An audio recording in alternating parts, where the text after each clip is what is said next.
Hello বন্ধুরা, কেমন আছো? আশা করি ভালো আছো। আবার নিয়ে চলে এলাম নতুন ভিডিও। ভালো লাগলে লাইক কমেন্ট করবেন আর সব বন্ধুদের কাছে ভিডিওটা শেয়ার করে দেবেন। পুরোপুরি ভিডিওটা দেখবেন, টেনে টেনে দেখবেন না, তাহলে কিছুই বুঝতে পারবেন না। আজকের আমি উচ্ছে দিয়ে কিভাবে চপ টাইপের তৈরি করে খাবে সেটা আমি আপনাদেরকে দেখানো হবে। যাই হোক, আমি উচ্ছে নিয়ে নিয়েছি। এখানে দেখতেই পাচ্ছ বড় বড় দেখে আমি উচ্ছেগুলো মাঝখান থেকে ফালি করে নিয়েছি। দানাগুলো ফেলে দিতে হবে। এবার এই দানাগুলো ভিতর থেকে ফেলে দিয়ে এইভাবে লম্বা করে কেটে নিতে হবে। এবার উচ্ছের যে ডাঁটাটা সেটা কিন্তু ফেলা যাবে না। যাই হোক, এবার আমি হালকা করে উচ্ছের যে মাথাটা সেটা আমি একটু করে কেটে ফেলে দেবো। কাটবো, কেটে নিয়ে আমি আগে দানাগুলো ফেলে নিয়েছি, নিয়ে ভালো করে জল দিয়ে ধুয়ে নিয়েছি। এই যে পাত্রে রেখেছি। এভাবে কিন্তু উচ্ছেগুলো আগে ধুয়ে নিতে হবে, ধুয়ে না নিলে কিন্তু হবে না। এবার ধোয়া হয়ে গেছে আমার। এবার আমি উচ্ছেগুলো এভাবে মাঝখান থেকে সরু সরু করে কেটে নিয়েছি বটির সাহায্যে। তোমরা চাইলে ছুরি দিয়েও কাটতে পারো কিংবা বটি দিয়েও কাটতে পারো, অসুবিধা নেই। কিন্তু এভাবে সরু সরু করে কেটে নিতে হবে, কিন্তু বাদিয়ে রাখতে হবে উচ্ছেগুলো। দেখতেই পাচ্ছ কত সুন্দরভাবে কেটে নিয়েছি। এবার এভাবে কেটে নিয়ে আমি একটু হালকা পরিমাণে একটু লবণ আর একটু হলুদের গুঁড়ো দেবো উচ্ছেগুলোর ভিতরে, দিয়ে মাখিয়ে কিছুক্ষণের জন্য রেখে দেবো। এটুকু খেয়াল রাখতে হবে যাতে উচ্ছেগুলো যাতে কাটা রয়েছে সেগুলো যাতে ছাড়িয়ে পড়ে না যায়, সেটা একটু খেয়াল রাখতে হবে। যাই হোক, আমি এখন লবণ হলুদটা মাখিয়ে নিয়েছি। মাখিয়ে নিয়ে একটা পাত্রে রেখে দিয়েছি। উচ্ছের যে জলটা ছিল সেটা পড়ে যাবে।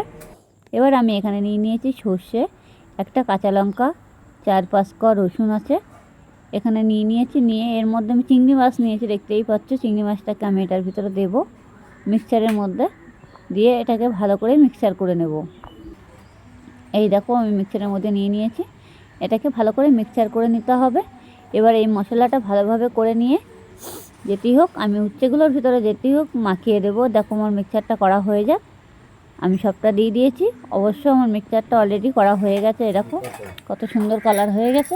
আপনারা চাইলে হালকা পরিমাণে একটু বেসন দিতে পারো, আর যদি মনে করবে যে বেসনটা দেবে না তাতে কোনো অসুবিধা নেই, বেসন না দিলেও চলবে। এবার আমি এটাকে মাখিয়ে নিয়েছি। এই যে বেসন কিন্তু দেইনি আমি, যেতেই হোক এটা পাত্রের মধ্যে ঢেলে এটাকে আমি আবার একটু হালকা করে মাখিয়ে নিয়েছি।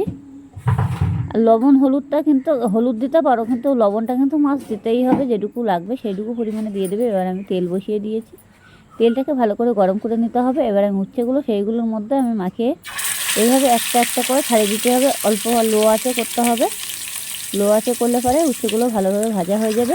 আর খেতেও কিন্তু খুবই টেস্ট লাগবে। অনেক অনেক সময় দেখবে বাচ্চারা যে খেতে চায় না, কিন্তু উচ্ছেগুলো এইভাবে ভাজলে পরে বাচ্চারা এমনি টপ করে খেয়ে নেবে। যাই হোক, বড়রাও অনেক সময় ঘ্যাদাম্য করে খায় না, কিন্তু উচ্ছেগুলো এইভাবে ভেজে দিলে এত টেস্টি হয়। আপনারা ঘরে বসে অবশ্যই এই রেসিপিটা করে দেখুন, তাহলে বুঝতেই পারবে এত টেস্টি খাবার। বাইরের খাওয়া তখন আর মনেই থাকবে না, তখন এটা বারবার করে খেতে ইচ্ছা করবে। যেহেতু এটা চিংড়ি মাছ দেওয়া আছে সেই কারণে এটাকে ভালো করে ভাজতে হবে, একটু লাল লাল করে ভেজে নিতে হবে। গ্যাসটা কিন্তু লো করে দিতে হবে। গ্যাসটা লো করে দিলে পরে উচ্ছেগুলো ভালোভাবে ভাজা হয়ে যাবে। আর এগুলো বলে উচ্ছের চপ আর কি। আমরা তো এমনিতে উচ্ছে সবসময় ভাজা খাই, রান্না করে খাই, অনেকভাবে খাই, কিন্তু এইভাবে তো খাওয়া হয় না, সেই কারণে। যাই হোক, আমি আঁচটাকে লো করে দিয়েছি। এবার যেটুকু দরকার সেটুকু আমি দিয়ে দিয়েছি। এবার এটাকে ভালো করে উল্টে দিতে হবে এক এক করে। এবার আমি এখানে 4টে উচ্ছে নিয়েছিলাম। 4টে উচ্ছে 8 পিস হয়েছে কেটে কেটে, সেই পরিমাণে। এটা উচ্ছেগুলো আমার ভাজা হয়ে গেছে, কিন্তু অনেকটা দেখতেই পাচ্ছ, অনেকটা উচ্ছেগুলো কিন্তু ভাজা হয়ে গেছে। এবার আমি উল্টে দিয়েছি আর এক পিঠ পুরোপুরি উল্টে দিয়েছি। এভাবে উচ্ছেগুলো পুরোপুরি ভেজে নিতে হবে। গ্যাসটা কিন্তু লো করে দিতে হবে। যখন তারপরে একটু উল্টে দেওয়ার পরে একটু বাড়িয়ে দিতে হবে, একটু লো করতে হবে, একটু বাড়াতে হবে, তাহলে কিন্তু উচ্ছেগুলো ভালোভাবে ভাজা হয়ে যাবে। আর মশলাটা যে দিয়ে দিয়েছিলাম উচ্ছের ভিতরে সেটাও ভাজা হয়ে যাবে। এই যে আমি আবারও উল্টে দিয়েছি। এটা কিন্তু ভাজা হয়ে গেছে পুরোপুরি, দেখতেই পাচ্ছ। টেস্টি খাবার এটা। এবার আমি এগুলো তুলে নেব।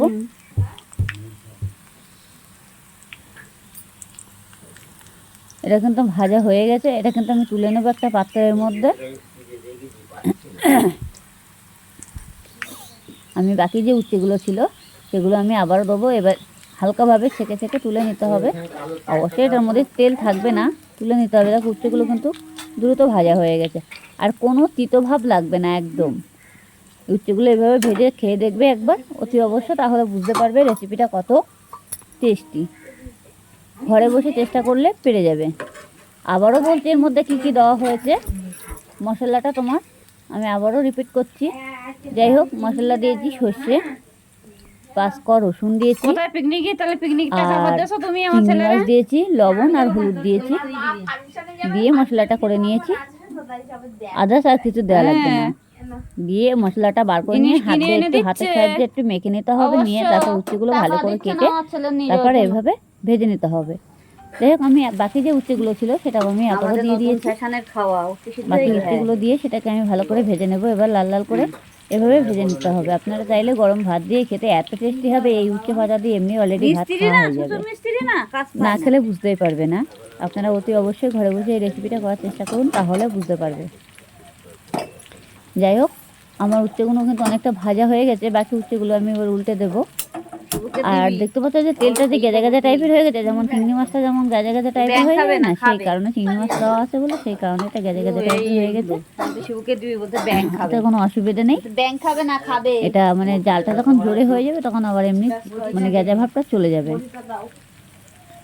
এটা আমার কিন্তু এই পিঠটা ভাজা হয়ে গেছে হালকা পরিমাণে, যার জন্য আমি উল্টে দিয়েছিলাম। এবার বাকি উচ্ছেগুলো আমার অলরেডি ভাজা হয়ে গেছে। এবার আমি পাত্রের মধ্যে তুলে নিচ্ছি। এই দেখো উচ্ছেগুলো ভেজে নিয়েছি, দেখেছো কত সুন্দর লাল লাল করে টান টান করে ভেজে নিয়েছি। ভালো লাগলে লাইক কমেন্ট করতে ভুলবে না কেমন। আর উচ্ছেগুলো কিন্তু খুব দ্রুত ভাজা হয়ে গেছে, তার কত সুন্দর কালার হয়েছে।